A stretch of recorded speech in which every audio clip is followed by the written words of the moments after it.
ಪೌರಾಣಿಕ ಕಥೆಯಲ್ಲಿ ಬರುವ ಸಮುದ್ರ ಮಂಥನದ ಕಥೆಯ ಬಗ್ಗೆ ಸರಳವಾಗಿ ನೋಡೋಣ.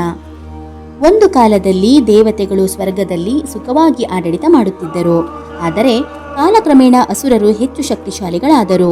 ಯುದ್ಧದಲ್ಲಿ ದೇವತೆಗಳು ಸೋತು ತಮ್ಮ ಶಕ್ತಿಯನ್ನು ಕಳೆದುಕೊಂಡರು. ಸ್ವರ್ಗದಲ್ಲೇ ದುಃಖ, ಭಯ, ನಿರಾಶೆ ಆವರಿಸಿತು. ದೇವತೆಗಳು ತಮ್ಮ ಸ್ಥಾನವನ್ನು ಕಳೆದುಕೊಳ್ಳುವ ಸ್ಥಿತಿಗೂ ಬಂದರು. ದೇವತೆಗಳು ತಮ್ಮ ಸಮಸ್ಯೆಗೆ ಪರಿಹಾರ ಹುಡುಕಲು ಮಹಾವಿಷ್ಣುವಿನ ಬಳಿ ಹೋದರು. ಭಕ್ತಿಯಿಂದ ಕೈಜೋಡಿಸಿ ಪ್ರಾರ್ಥನೆ ಮಾಡಿದರು. ಅವರ ಸಂಕಟವನ್ನು ಕೇಳಿದ ವಿಷ್ಣು ಶಾಂತವಾಗಿ ನಗುತ್ತಾ ಹೇಳಿದರು, ನೀವು ಅಮೃತವನ್ನು ಪಡೆಯಬೇಕು, ಅದಕ್ಕಾಗಿ ಸಮುದ್ರ ಮಂಥನ ಮಾಡಬೇಕು ಎಂದರು. ವಿಷ್ಣುವಿನ ಸಲಹೆಯಂತೆ ದೇವತೆಗಳು ಅಸುರರ ಬಳಿ ಹೋದರು. ಸಾಮಾನ್ಯವಾಗಿ ಶತ್ರುಗಳಾಗಿದ್ದರೂ ಅಮೃತದ ಆಸೆಯಿಂದ ಇಬ್ಬರೂ ಒಪ್ಪಂದ ಮಾಡಿಕೊಂಡರು. ಇದು ಅಪರೂಪದ ಮತ್ತು ಅಪಾಯಕಾರಿ ಒಕ್ಕೂಟವಾಗಿತ್ತು. ಮಂಥನಕ್ಕೆ ಮಹಾಯೋಜನೆ ಆರಂಭವಾಯಿತು. ಮಂದಾರ ಪರ್ವತವನ್ನು ಸಮುದ್ರದ ಮಧ್ಯದಲ್ಲಿ ಇಡಲಾಯಿತು.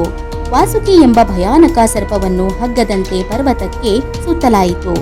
ದೇವತೆಗಳು ಒಂದು ಬದಿಯಲ್ಲಿ, ಅಸುರರು ಮತ್ತೊಂದು ಬದಿಯಲ್ಲಿ ನಿಂತರು. ಎರಡು ಗುಂಪುಗಳು ವಾಸುಕಿಯನ್ನು ಎಳೆದು ಸಮುದ್ರ ಮಂಥನ ಮಾಡಲು ಆರಂಭಿಸಿದರು. ಪರ್ವತ ತಿರುಗುತ್ತಾ ಸಾಗರವನ್ನು ಕದಡಿತು. ಅಲೆಗಳು ಆಕಾಶದವರೆಗೂ ಎದ್ದವು. ಆಕಾಶ, ಸಮುದ್ರ, ಭೂಮಿ ಎಲ್ಲವೂ ಕಂಪಿಸಿತು. ಇದು ಬ್ರಹ್ಮಾಂಡದ ಅತ್ಯಂತ ಶಕ್ತಿಶಾಲಿ ದೃಶ್ಯವಾಗಿತ್ತು. ಮಂಥನದ ವೇಳೆ ಮೊದಲು ಹೊರಬಂದದ್ದು ಅಮೃತ ಅಲ್ಲ, ಭಯಾನಕ ಹಾಲಾಹಲ ವಿಷ. ಆ ವಿಷವು ಇಡೀ ಲೋಕವನ್ನು ನಾಶ ಮಾಡುವಷ್ಟು ಶಕ್ತಿಶಾಲಿಯಾಗಿತ್ತು. ದೇವತೆಗಳು ಮತ್ತು ಅಸುರರು ಭಯದಿಂದ ಹಿಂದೆ ಸರಿದರು. ಲೋಕದ ಅಂತ್ಯವೇ ಆಗಬಹುದು ಎಂಬ ಭಯ ಎಲ್ಲರಲ್ಲೂ ಹರಡಿತು. ಲೋಕವನ್ನು ಉಳಿಸಲು ಮಹಾದೇವ ಶಿವನು ಮುಂದೆ ಬಂದರು. ಯಾರು ಧೈರ್ಯ ಮಾಡದ ವಿಷವನ್ನು ಅವರು ಶಾಂತವಾಗಿ ಕುಡಿದರು. ಪಾರ್ವತಿ ದೇವಿ ಅವರ ಗಂಟಲನ್ನು ಹಿಡಿದು ವಿಷ ಒಳಹೋಗದಂತೆ ಮಾಡಿದರು. ವಿಷದಿಂದ ಶಿವನ ಕಂಠ ನೀಲವಾಯಿತು. ಅವರು ನೀಲಕಂಠ ಎಂಬ ಹೆಸರು ಪಡೆದರು. ಲೋಕವನ್ನು ಅವರು ರಕ್ಷಿಸಿದರು. ಮಂಥನ ಮುಂದುವರೆದಂತೆ ಒಂದರ ನಂತರ ಮತ್ತೊಂದು ದಿವ್ಯ ವಸ್ತುಗಳು ಹೊರಬಂದವು.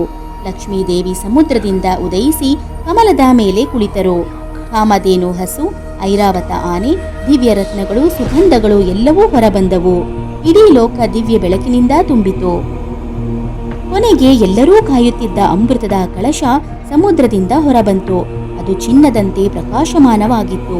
ದೇವತೆಗಳು ಮತ್ತು ಅಸುರರು ಅದನ್ನು ಪಡೆಯಲು ಉತ್ಸಾಹದಿಂದ ಮುಂದೆ ಬಂದರು. ಆದರೆ ಯಾರಿಗೆ ಸಿಗಬೇಕು ಎಂಬ ಪ್ರಶ್ನೆ ದೊಡ್ಡದಾಯಿತು. ನಂತರ ವಿಷ್ಣು ಸುಂದರ ಮಹಿಳೆಯ ರೂಪದಲ್ಲಿ ಮೋಹಿನಿಯಾಗಿ ಪ್ರತ್ಯಕ್ಷರಾದರು. ಅವರ ಸೌಂದರ್ಯಕ್ಕೆ ಅಸುರರು ಮೋಹಿತರಾದರು. ಮೋಹಿನಿ ಅಮೃತವನ್ನು ದೇವತೆಗಳಿಗೆ ಮಾತ್ರ ಹಂಚಿದರು. ಅಸುರರು ಮೋಹಿತರಾಗಿ ಏನೂ ಅರಿಯದೆ ಮೋಸ ಹೋದರು. ದೇವತೆಗಳು ಅಮೃತ ಕುಡಿದು ಮತ್ತೆ ಶಕ್ತಿಶಾಲಿಗಳಾದರು. ಒಗ್ಗಟ್ಟು, ಬುದ್ಧಿವಂತಿಕೆ ಮತ್ತು ಧೈರ್ಯ ಇದ್ದರೆ ಯಾವುದೇ ದೊಡ್ಡ ಸಂಕಟವನ್ನು ಜಯಿಸಬಹುದು ಎಂಬುದನ್ನು ಈ ಕಥೆ ನಮಗೆ ತಿಳಿಸುತ್ತದೆ. ಧನ್ಯವಾದಗಳು.